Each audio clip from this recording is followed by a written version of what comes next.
What up, y'all? Hi, everyone. Hey, good to see you and good to be seen. Yep. Happy Monday. Happy Monday, everybody. So there we go. Oh, I just scarfed down my breakfast. So just need you guys to understand that I'm Mr. Right. happy Coffee Day Monday, you guys. Good to see you guys. Good job, babe, on the coffee this morning. So I'm going to say something. Look at it. Anytime, this is what I want you guys to understand. When my wife don't have nothing to say right up top, she'll do this. Turn, look at me. Turn like he just did. That's the look that she's giving me. We're here. We're here. We here. So, just to let you guys know, last night, yesterday at church, my wife showed up late to church, and I think she did it on I was purpose. not late for church. I came in time for the huddle. Which is late. You were late. If you're not early, what's it? I forgot to say. Okay. Well, I was there before church started. Church started at 11. I was there before 11. I was there at like No. 10:20. First of all, if you're on time, well, if you're early, you're on time. If you're on time, you're late. So she should have been there at the huddle. But anyway, I was there for the huddle. as I was saying, she pulled in. She came in, pulled in with all her glory. I don't know what she had, some pants on and a sweater. She came in and just wrecked my whole morning. My whole morning. I can't with you. Oh my gosh. Like, this is what happens. How am I supposed to just maintain? Somebody needs to give us a script because this guy is. She out don't there. even know. I'm just looking, and she comes in as she walks through the door because, the light from before the sanctuary, when she walked in, it was just nothing but light. And then she came from out of the light. And as she entered into the room, I heard angels singing as she walked in. And I was like, oh my gosh, behold my bride. Oh my goodness. And gracious. she looked so good. I was walking up to people going, You look are at her. mess. Look at her. You are too much. But yeah, Thank you, honey. Appreciate you. yes. So you guys, good to see you. We are going to talk to you guys today about the other side of hope. We're talking about what now? And I know you guys that we've been doing Coffee Date Monday with the Butchers since the pandemic. Back in 2020, we decided to just start talking to people. And as you guys know, we've always talked about ourselves. We didn't talk about what books we read or anything else like that. And we've read some really good books, and we've gotten counseling and stuff like that. But we just wanted to be open books to share our lives with you guys, our ups and our downs, our in-betweens and all that. And we just hope that we will continue to do that and get you guys blessed. So because we're open books, we want you to ask questions, and hopefully you'll get something out of us opening our lives up to you. So as we go on, as you guys know, I had a heart transplant. Oh, you did? Yeah. But before that, I had 2 strokes. And during that time, it put a big strain just from that time. We had a regular relationship. I think we had a really good relationship even before we got married. We built our love and our relationship upon the foundations of the Bible and Jesus Christ, so that we knew eventually times of trouble would hit. That was like a combination of times It was and trouble. times and trouble. Trouble. So, so that was funny. So, Sorry, guys. so anyway, when I ended up getting sick and got to have the stroke, Kai, as you guys know, had to start taking on a bunch of hats, and we've talked about how I never knew. I always knew Kaya was a fighter. She always was a fighter in every area of her life. Um, but when it comes to her family, she will fight. She comes to her husband, she'll fight. When it comes to her church, she will fight. And that's the spirit that God gave her. And luckily, the first time I had the stroke, when you guys don't know the whole story, they were actually wanted to take part of my colon out, all this other stuff, and Kaya advocated for me. The second stroke, same thing. That's why I have the speech, and that's why I have things like trouble. I say the word trouble instead of times of Times of trouble. trouble. This is trouble because that's what happened during the stroke. I had those issues. I praise God, but she had to wear a bunch of many hats, and with that, she has been a huge blessing to our family, just being a fighter. Thanks, babe. That's But really nice. right, and then after the heart transplant, you guys know where we're at now. There was a bunch of stuff that we had to deal with leading up to the heart transplant, and there were some very huge difficulties that we had relationally, physically, emotionally. I think being a caretaker of someone with a long-term illness, there's a lot of different, um, there's layers of different things emotionally and physically um, that they go through. And I feel like coming out of a lot of things, yet going into other things, it's like a lot of times, like we can say, oh, now that we're coming out of that. No, we're actually coming out of that, but we're also going into some other things too. Right So now, when there's now, always a coming out to go into something else. But being a caretaker of someone with a long-term illness, there are lots of different difficulties in relationship that comes with that. For us, for a lot of years, because there was a blood flow issue in his heart. His heart was pumping at how much percent by the time we got? by the time we got into the hospital, Yeah, 10. about 10%. So heart functioning at 10%. Before that, I think he was at 19%. Then it was 13%. Then it was 19%. It was a slow, not progression, but regression. Regression. Yeah, regression. But with that, you guys, in relationships, especially married couples, there's an intimacy issue. There's an intimacy issue, not just because he's sick, but then also just because the body doesn't function the way it's supposed to function. And so a lot of relationships that may not have the same kind of foundation that we built, because I don't know if a lot of you guys know, but we spent like the majority front half of our relationship just in communication, just in talking. Like we'd talk long hours on the phone. We'd Skype. Well, back then it wasn't called Skype. It was called something else. It was like way before Skype and all that stuff. But a lot of our relationship, 85, the majority, 100% of our relationship Hmm. was all communication and just like getting to know the person. And so really establishing that best friends kind of relationship, really, we had no idea how that was going to carry us into, 17, 18, 19 years of marriage, where we don't have physical things that a lot of relationships have, but we had the friendship that was able to carry us through. Yeah. And okay, the difference between my wife and I is I'll just say what she's also talking about is when she says intimacy, intimacy isn't always sex, That's true. but we're talking about sex. Mhm.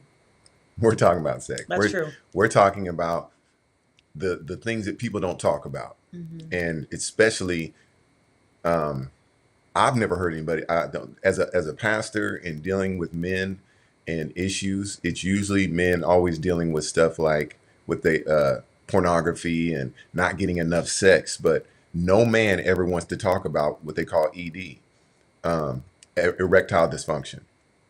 And it's kind of just weird for me, but nobody talks about it. But then again, I didn't realize that married couples, when the husband's dealing with those issues, guess who else has to deal with that issue? The wife.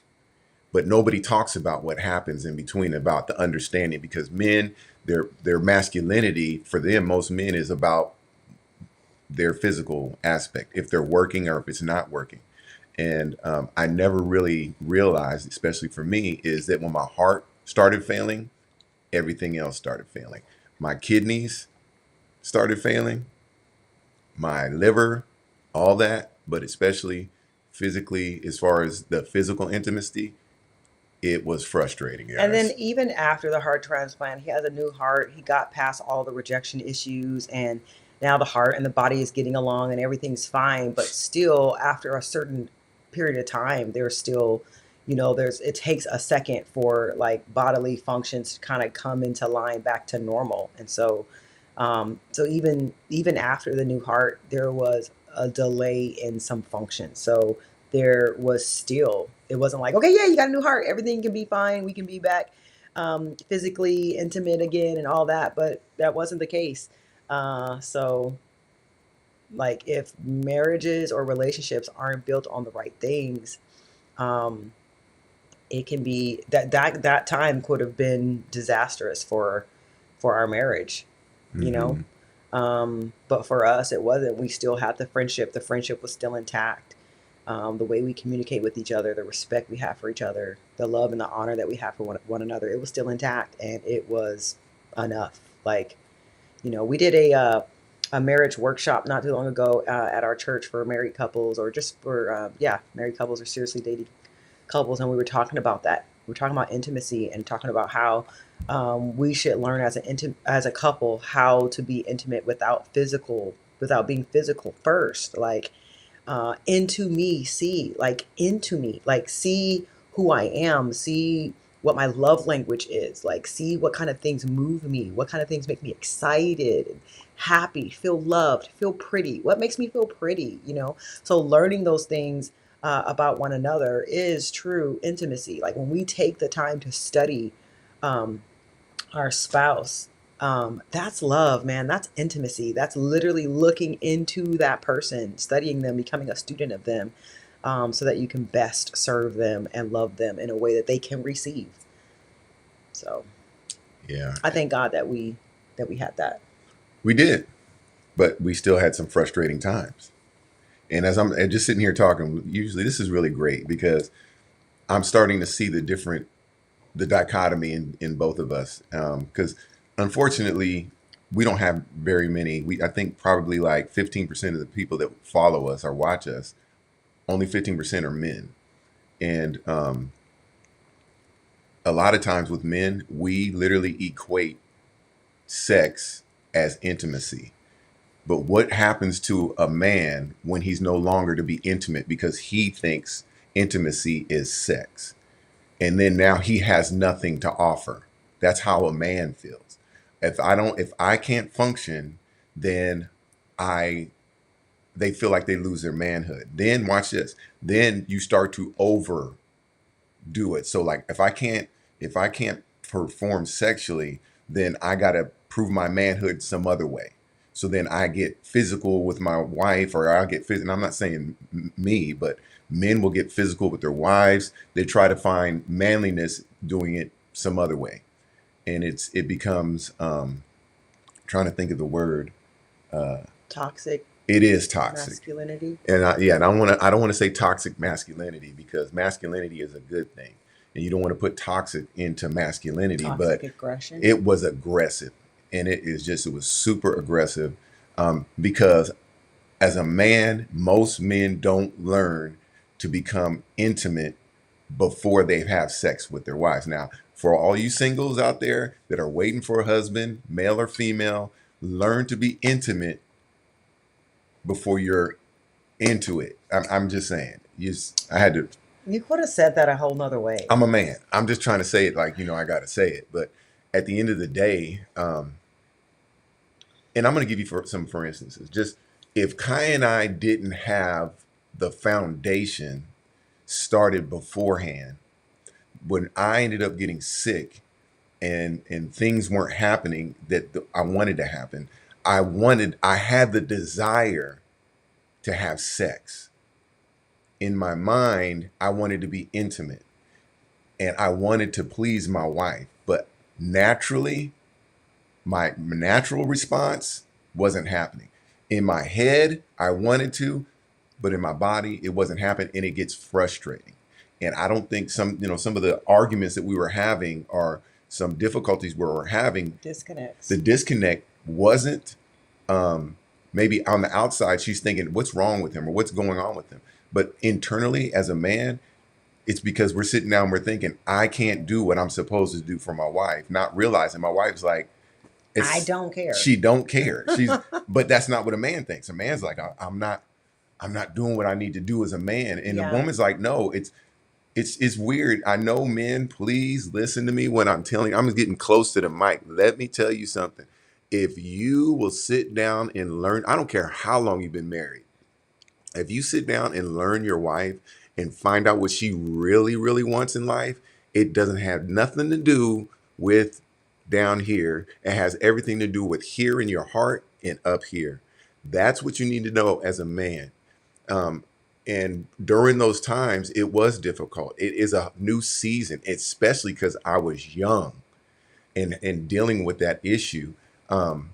It was terrible. It was tough. But I think that it's so important, and it's a good thing to seek to be mature in learning how to be intimate with your spouse in a mature way. Because like you said, like a lot of men don't come equipped. The Bible says a man must leave his father and mother and cleave to his wife. Well, when he does that leaving part, he may not necessarily know or have the right tools on knowing what intimacy looks like. And so what we find is that men are like, yes, I have something to give you. I'm gonna give you this sex. You're gonna be so happy about it. You're gonna be happy. You're gonna be pleased. Let me get this to you. This is for you. You're gonna be so happy. Take it. And it's like, I would love your heart. I would love your time. I would love to know how you feel about me. Do you think I'm pretty? Like, what do you love about me? And men are like, I don't want to. No, girl, you're fine. Here's this. I'm gonna give you this sex. Right. So girl, I think you look good. Give it to me. Unfortunately, a lot of couples don't learn true intimacy or learn how to be mature in intimacy until they're older. And I find a lot of times it's happening because it has to happen. Because honestly, you don't have to have a bad heart. You don't have to have some health issues.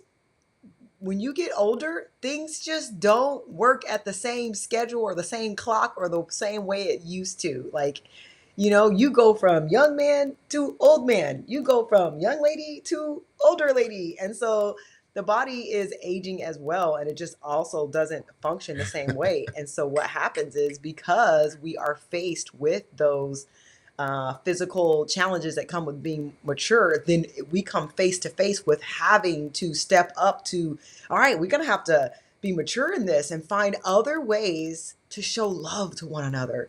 When honestly, that's where we should have started. That's where we should have started. Mm-hmm. But if I can say how I feel as a church as a whole, I feel that we may not talk about it enough. Right. Honestly, we kind of put this stigma on sex. We put this stigma on intimacy. And a lot of times our young Christians are leaving the nest or leaving our churches to go off to college or whatever. And they don't really have the right tools to have healthy mindsets about intimacy and relationships and things like that. And so when they get married, we celebrate them and we send them off and we're like, yay, you're married, go be married. And they're like, okay, so what do we do? And we're just leaving them to kind of figure that out. And so I feel like as pastors, like we as a church as a whole, when I say church, I'm saying universal church, should do a lot better job, especially with our young adults, in allowing our young people to leave the nest, to go into marriage with healthy tools and healthy mindsets about intimacy. Like, let's not wait until disease hit or. And I have to say something, you guys, and some of you guys are watching, and I see people do it. That's fine. What I'm about to say is, a lot of people are talking about sex in church, and they're like, oh, we should talk about sex in church. You don't have to talk about sex.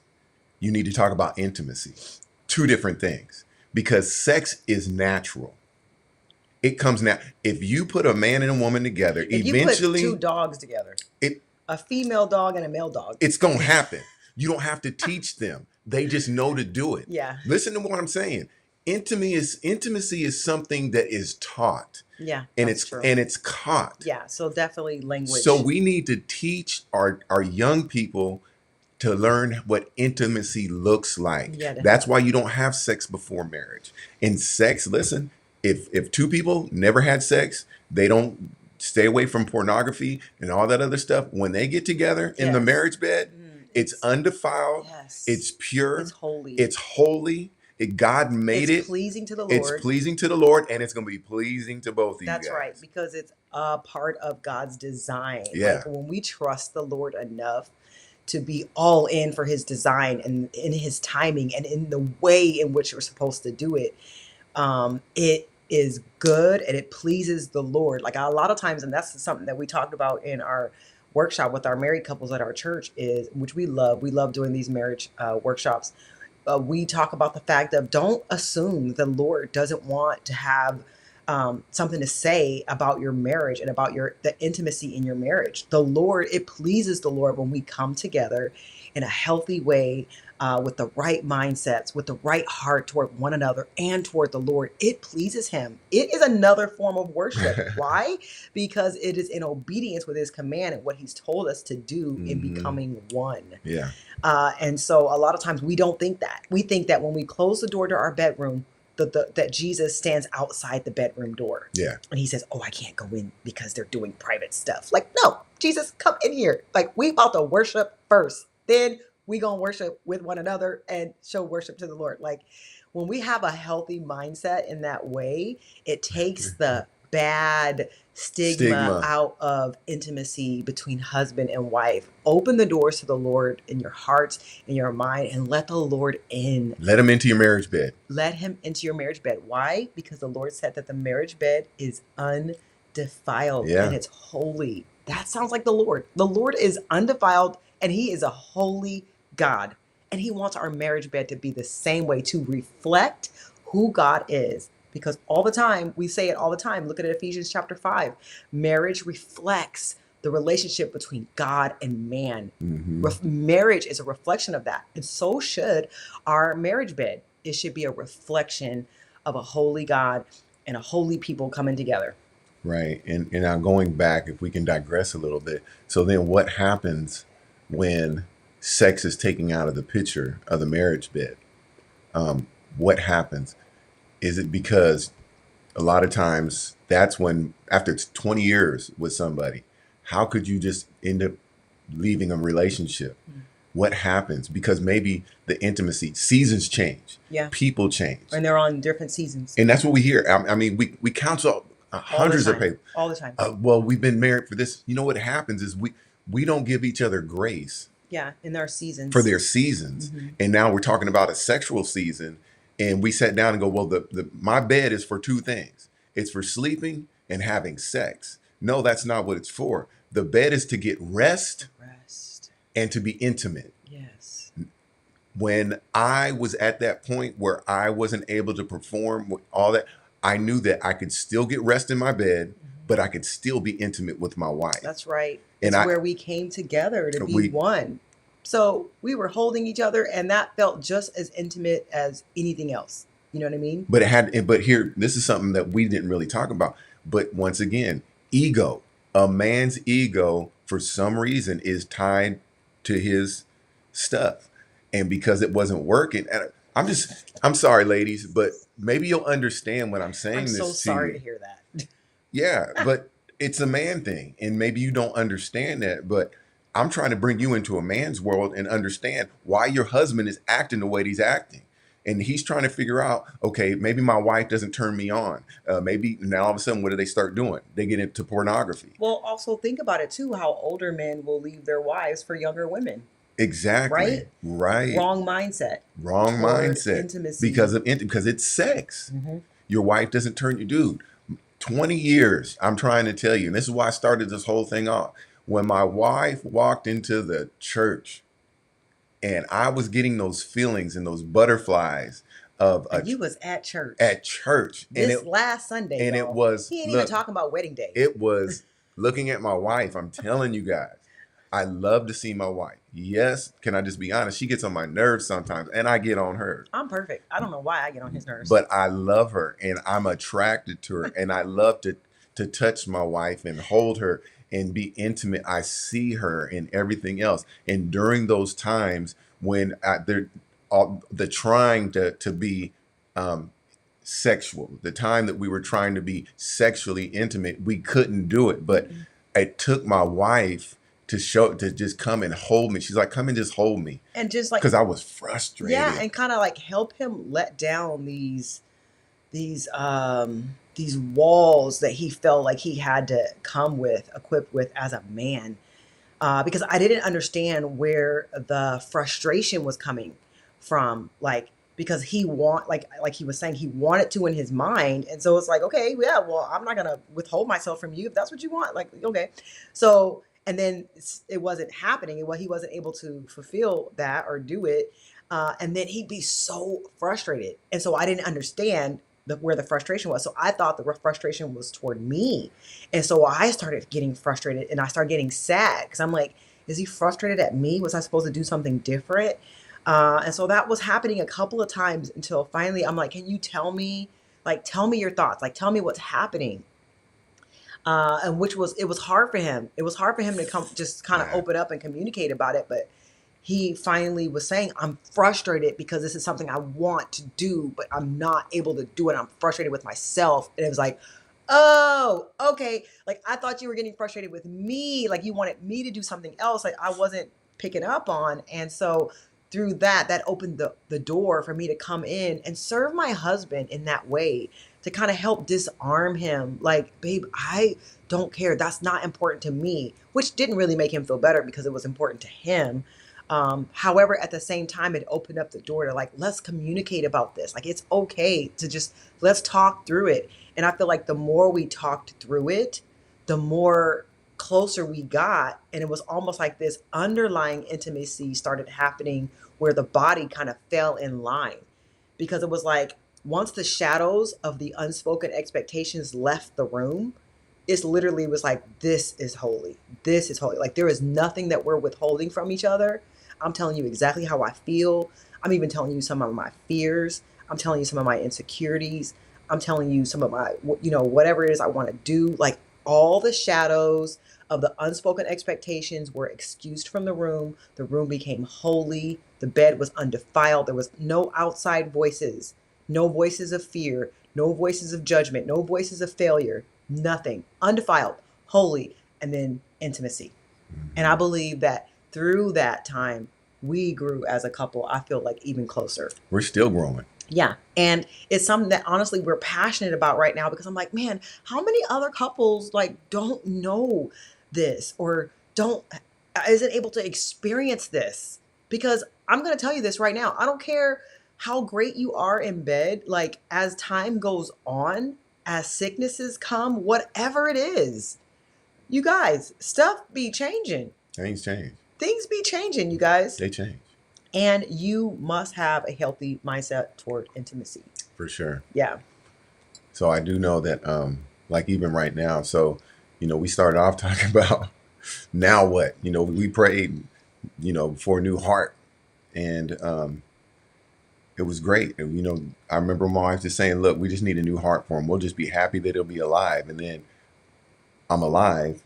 And then all this stuff happens afterwards. That's why we talk about this now what issue, is because before, our intimacy was good, but it wasn't where it was supposed to be. Then the heart transplant, things didn't change. I was still alive, but the intimacy, physical intimacy, wasn't there. Yeah. Hey, Tim. And I sat down and I thought about Kaya and I.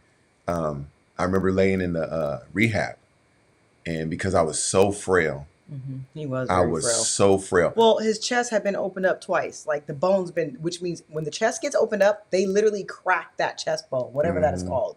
They crack it and open it up. So they did that twice, which they didn't want to do that twice, but unfortunately they literally had to do it. So I was 146 pounds. Yeah. Okay. 146 pounds. And I'm just going to be honest with you guys. I wasn't thinking about sex. I just wanted to touch my wife. And I'm a touchy feely person anyway. Mm-hmm. So all I would ask her to do, matter of fact, when I was in the hospital, sometimes now, mind you, I haven't been able to be in the bed with my wife Right. because we're not in the bed anymore. Because what I told you, what's the bed about? The bed is about rest, and it's about intimacy, Coming not together. sex, but just coming together. Mm-hmm. I wasn't able to do that, so I remember I would tell her, "Can you just come and touch me? Just put your hand on my face. Just that would make me feel so much better." So then when we got to rehab, we had to sleep in 2 different beds because I was so tiny, y'all. And if Kaya put her leg on me or did something, it hurt. Everything hurt, y'all. I got some thick legs, y'all. Yeah, she got some things. She got Got them some- gams. You got got some them. weight to Yeah, these legs. yeah. And I remember, but I just desired the intimacy, not the sex, Mm-hmm. just the intimacy. I want to touch her. I want to hold her. Put your foot on me. Yeah. Do But just something. feel the warmth of one another's body. Like, Yeah. that's intimacy as well. Yeah, yeah. You know? And it just, I thank God that I'm trying not to get emotional. Just the fact that he allows us to become one, not just sexually, but us to become one in spirit, Yeah. in thought. That's so good. It is so deep that during that time I wasn't able to naturally to perform that way. But do you know, spiritually, I was still unable to pick up, do all this stuff, but I still was a man. I still was a provider. I was still my wife's soulmate, and she was my helpmate. I still had that.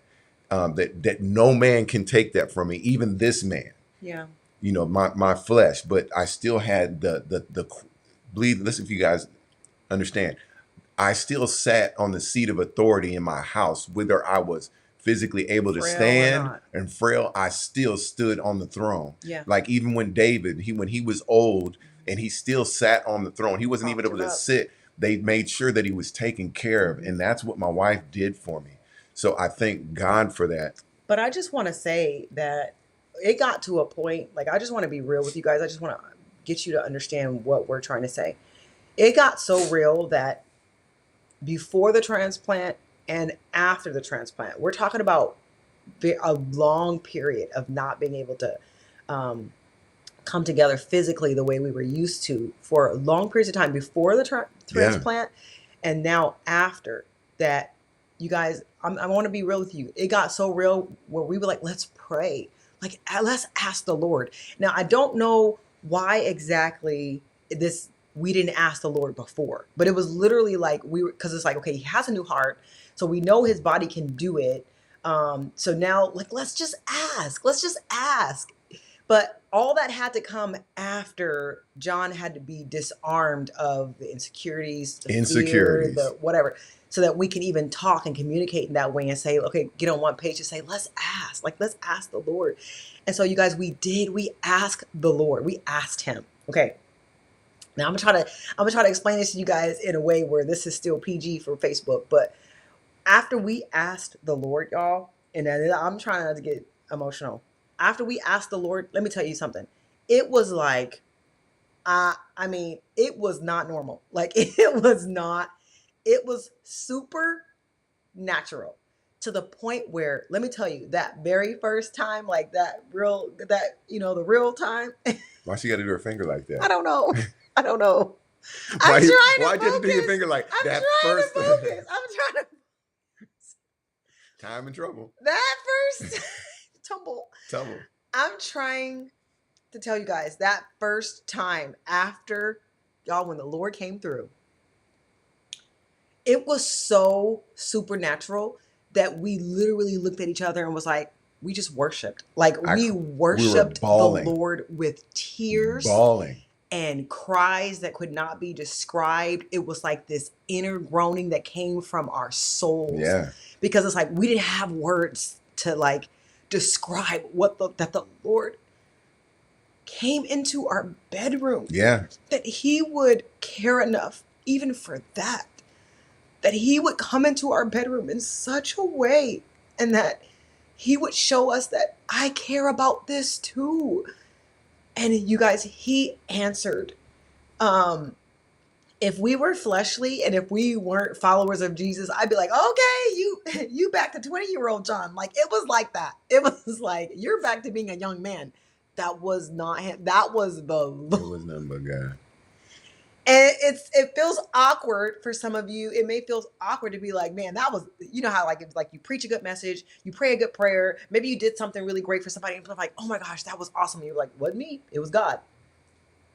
Listen, y'all, wasn't him, it was God. Like God came through in a way that even though we asked, we just didn't expect, you know? So What's up, Tito? Love you, man. I just want to say, even like Tito, I'm just letting you know, it is okay to pray that the Lord would come and meet you guys in your marriage bed in such a way. He would love the honor of answering that prayer and answering that cry. It's a good request. It is. It is. It's a good request. It is. And God is so good, y'all. He's faithful. He's faithful. Oh my gosh. Yeah. So faithful. My faith has been built in ways I didn't even know it needed to be built up. Like I saw the Lord like snatch my husband back from death. I saw that. Like if you ask me, I would be completely content. My faith is built, God. Woo, that's awesome. But I mean, for him to come, he continues to come through in such a way. Like I am dumbfounded, like trying to tell you guys, like I'm without words that the Lord is continuing to build my faith in ways I didn't know I needed. I didn't know I needed to know the Lord in this way also. Didn't know. But now we do know. And we're here to testify. Why? Because we overcome the enemy by the blood of the Lamb and by the word of our testimony. And we are testifying that the Lord would love to do something amazing in your marriage and in your marriage bed if needed. So yeah, just to put this bluntly, maybe, you know, your testimony, my testimony won't be your testimony or whatever, but at the end of the day, God wants you to be intimate with each other. Yeah. It's worship. Maybe physically you might be able to, maybe you can't, whatever. But the true intimacy is not physical. The true intimacy is spiritual. It's emotional. That's what's going to last through all the time. I mean, just the fact that when I didn't have anything else, nobody could take away the intimacy with my wife. Yeah. Nobody could take that away. No physical issues, nothing like that. The point that I could sit down and look at my wife or touch her hand or have her touch me or even look at her or just to look at her, that was intimacy. And I just wanted to share this time with you guys. It was, I know it was difficult. It was frustrating. Very transparent. Very transparent. Because we don't always know where these videos go and how these videos are shared. And but we are living epistles read of men. If the Lord has done something in our life, we've made a commitment that this is what our life is, this is what our marriage is, that we will be an open book to give glory to God. Yeah. We'll share our mistakes. We'll share our embarrassing moments. Our failures. We'll share our failures. We'll show our mess ups. But if it builds your faith, like the Lord has built my faith, like I want to share it. Because who am I to allow my pride to keep anything from what the Lord has done in my life? So, that's why we're thankful for the opportunity that God says this sickness is not unto death. Yeah, but for the glory. But for the glory of God. And and I just want to share too is our friends, JoJo. Yes, Joe and Tito. We love you guys. Tito. We love you guys. We know you guys know. You know already. You guys know. You know. You're there. And and we encourage you guys. We're encouraging you guys. Let us be a resource for you too. Yeah, and watching Tito bounce back. You know, don't compare my story. God's creating yours, doing your own thing, and it's unique. And I'm just telling you, man. I'm just telling you right now, and I'm prophesying this is that I believe that you will be up on the building stage playing the bass for the worship team, not just once, but you could be a member. I'm just saying. Oh my gosh, John Robert. All right. Well, I guess that we can end it there. Look at that. But Look at we people. thank They you don't know. guys They don't know. so much for tuning in. Like, we would love for you guys to share this with whoever might need it. Tag some couples a name in the chat so that maybe you can help them find this video. Anybody that's a spouse to someone with a long-term illness or someone you might know that have a long-term illness, maybe they might need this, maybe Yeah, they might please. not, but just tag them in it anyway. Share this, you guys. Like, let's share and help build up somebody's faith, or even some singles that need to have the right healthy mindset about intimacy before they find their spouse. Yeah. Again, we want to make sure that we want to put resources and tools into our singles' hands before they get married. We want them to go in with knowledge. Intimacy. Into me see. Not into Macy's. Not into Macy's, y'all. Even though Macy's is all right. Macy's is all right. But into me see. Let's be a student of one another as we learn one another and grow. All right. We love y'all so much. We'll see y'all next week. So much. Tumble. Times of trouble. And together makes tumble. We love y'all. Love y'all. We had a stroke. Right. Bye. Bye.